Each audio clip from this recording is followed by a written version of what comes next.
जवाब ले लो। एकरा बेटी के जानी चोदा हो,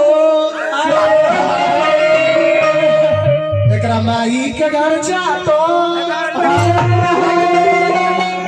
अरे इहो बेटी चोदे कर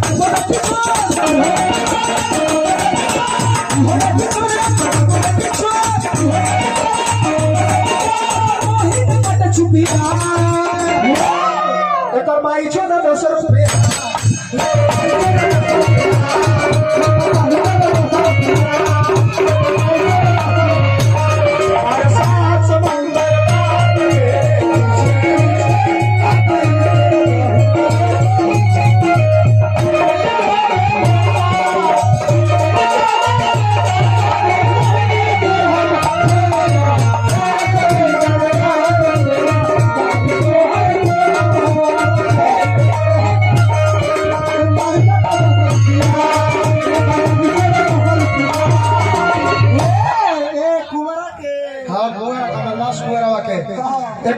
एकर नानी बक्सर के रंडी हो, एकर फुला घमंडी हो।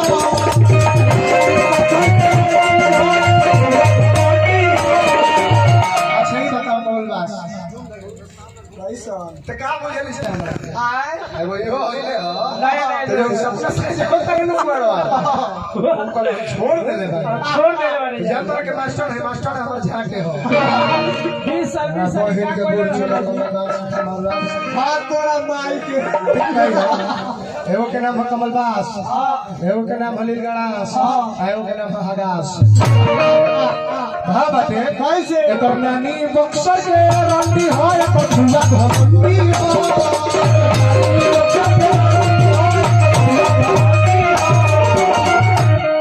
त लगा के करू तले एकरा बीजी लगा के करू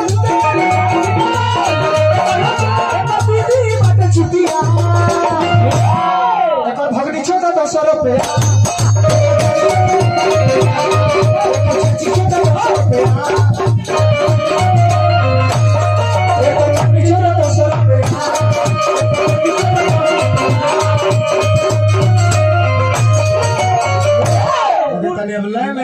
जवाब दिए वो हम गीत गाते हैं।